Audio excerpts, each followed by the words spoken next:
তো গাইজ গ্যাংটকে 3 রাত্রি 3 দিনে থাকা খাওয়া ঘোরা মাত্র 5,500 টাকাতে কমপ্লিট হচ্ছে।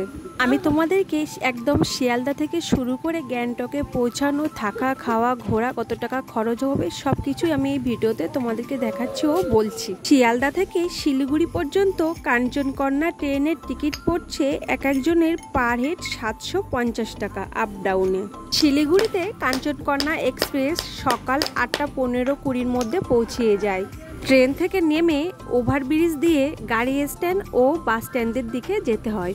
শিলিগুড়ি স্টেশনের বাইরে অনেক বাঙালি খাবারের রেস্টুরেন্ট আছে, ওখান থেকে মাত্র 30 টাকাতে সকালের টিফিন করে নেওয়া যায়। আর পাশেই আছে টয়লেট, সকালের সমস্যাটা ওখানেই খুব সুন্দরভাবে সেরে নেওয়া যায়, একদমই পরিষ্কার পরিচ্ছন্ন থাকে। আর এই বাস স্ট্যান্ডটা পেয়ে যাবে কিন্তু একদমই স্টেশন রোডে। তোমাদেরকে একটু আগে যে খাবারের রেস্টুরেন্টগুলো দেখালাম তার পিছনেই রয়েছে এই বাস স্ট্যান্ডটা। এটা কিন্তু বেসরকারি বাস স্ট্যান্ড, কিন্তু ভাড়া একই আছে 275 টাকা।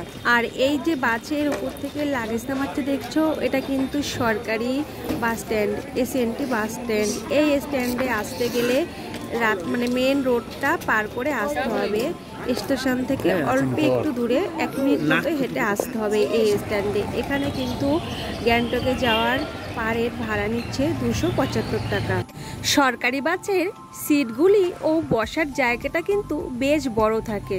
একদম রিল্যাক্সে চারিদিকের সৌন্দর্যকে উপভোগ করতে করতে অসাধারণ সুন্দরভাবে গ্যাংটকে পৌঁছে যাওয়া যায়। এটা হচ্ছে গ্যাংটকের এসএনটি সরকারি বাস স্ট্যান্ড। ওখান থেকে 4 জন সিটে ছোট গাড়ি বুক করে হোটেলে পৌঁছাতে হয়। ছোট গাড়ির ভাড়া পড়ে 200 টাকা। তো গাইজ, এখন যে হোটেলের রুমটি দেখছো, এই হোটেলটি কিন্তু একদমই সরকারি এসএনটি বাস স্ট্যান্ডের কাছেই।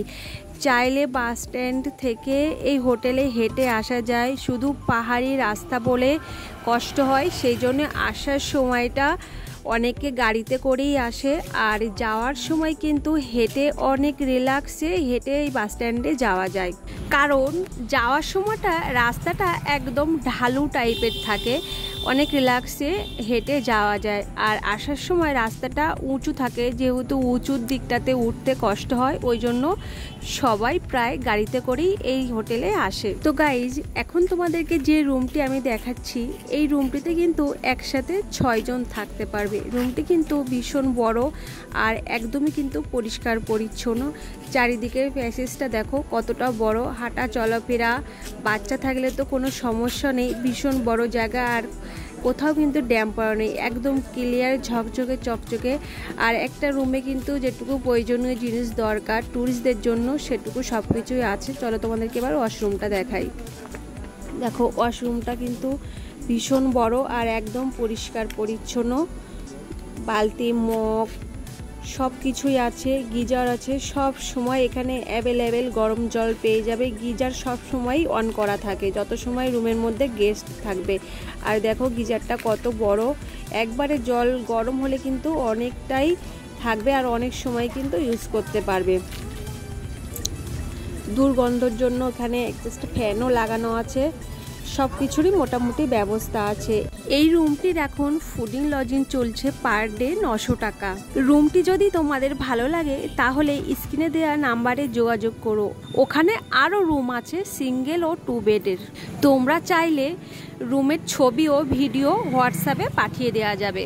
রুমে ফ্রেশ হয়ে খাওয়া দাওয়া কমপ্লিট করে একটু রেস্ট নিয়ে তারপরে সন্ধ্যাবেলা পায়ে হেঁটে চলে যাবে এমজি মার্কেট। হোটেল থেকে পায়ে হেঁটে এমজি মার্কেট পৌঁছাতে সময় লাগবে মাত্র 5 মিনিট। পরের দিন সকাল 9টার মধ্যেই টিফিন সেরে রেডি হয়ে যেতে হবে সাইট সিনের উদ্দেশ্যে। সাইট সিনে ঘুরতে হবে 4 জন সিটের এই ছোট গাড়িতে করে। ছোট গাড়ির ভাড়া পড়বে 1500 টাকা। তো গাইজ, 4 জন একসাথে থাকলেই কিন্তু এই 5500 টাকার মধ্যে গ্যাংটকের ট্যুরটা কমপ্লিট করতে পারবে। সাইট সিনের প্রথম স্পটটি ছিল বাকথাং ওয়াটারফলস। ওখানে ফটোশ্যুট করার জন্য বিভিন্ন রকমের পাহাড়ি ড্রেস পাওয়া যায়। বাকথাংয়ের সৌন্দর্যকে বিনামূল্যেই অনুভব করা যায়। ওখানে কিন্তু জিপ লাইনের ব্যবস্থা আছে, চাইলে কিন্তু ওটারও অনুভব করতে পারবে চড়ে। পরবর্তী স্পট গুঞ্জন মনেস্ট্রি, ওটা হচ্ছে গুঞ্জন মনেস্ট্রির টিকিট কাউন্টার। গুঞ্জন মনেস্ট্রির প্রবেশ মূল্য মাত্র 10 টাকা পার হেড। মনেস্ট্রির বাইরের অংশটি তো অসাধারণ সুন্দর, আর এর থেকেও বেশি সুন্দর মনেস্ট্রির ভিতরের অংশটি। তো তোমাদেরকে আমি একটু পরেই মনেস্ট্রির ভিতরটা দেখাচ্ছি। আগে তোমাদেরকে মনেস্ট্রির সামনের যে অংশটি আছে, কত সুন্দর ভিউ আছে, ওটা তোমাদেরকে একটু দেখিয়ে নিই। তোমরা প্লিজ একটু ধৈর্য ধরে দেখো। আর এখানে কিন্তু কেউ যেতে মিস করবে না। এই জায়গাটা কিন্তু অসাধারণ সুন্দর। এখান থেকে কাঞ্চনজঙ্ঘার ভিউ দেখা যায়। আকাশটা যদি ক্লিয়ার থাকে, একদমই ক্লিয়ারভাবে কাঞ্চনজঙ্ঘা দেখা যায়। আর দেখতেই পাচ্ছ মনেস্ট্রির সামনেই কিন্তু এই এত সুন্দর পাহাড়ি ভিউটা দেখতে পাচ্ছ। এটা দেখে নাও। আমি তোমাদেরকে মনেস্ট্রির ভিতরটা এরপরেই দেখাচ্ছি।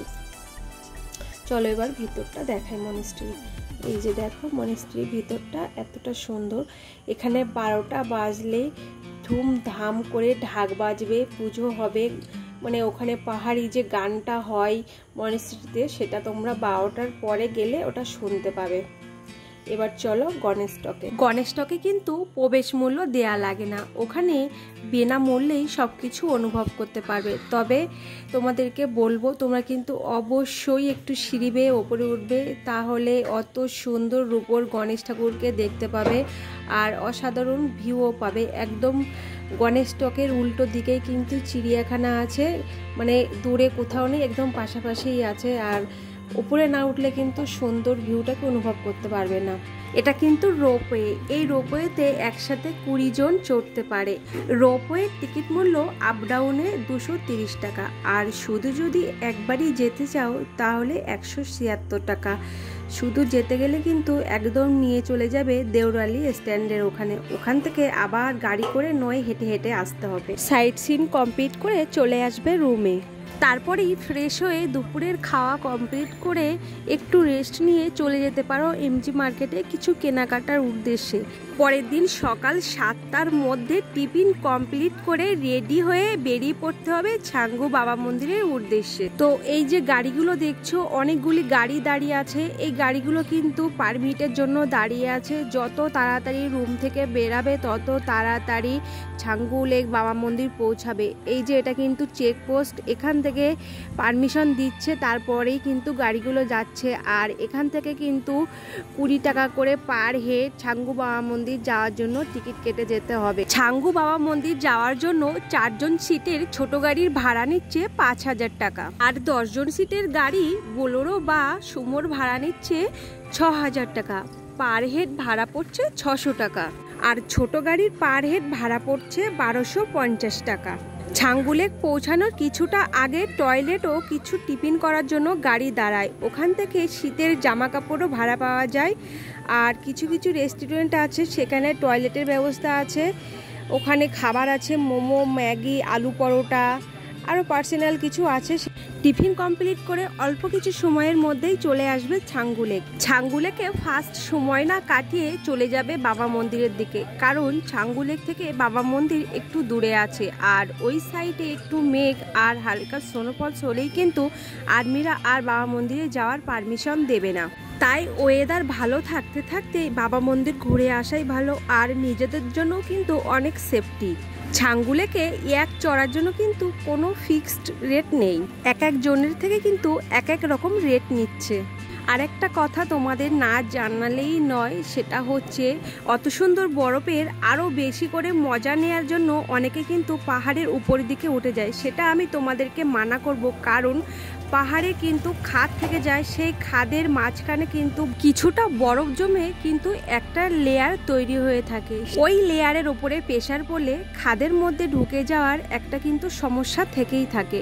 তো গাইজ, ছাঙ্গু লেকে রোপওয়ে চড়ার ব্যবস্থা আছে। রোপওয়েতে চড়ার জন্য 3 বছর বাচ্চাদের ফ্রি আছে।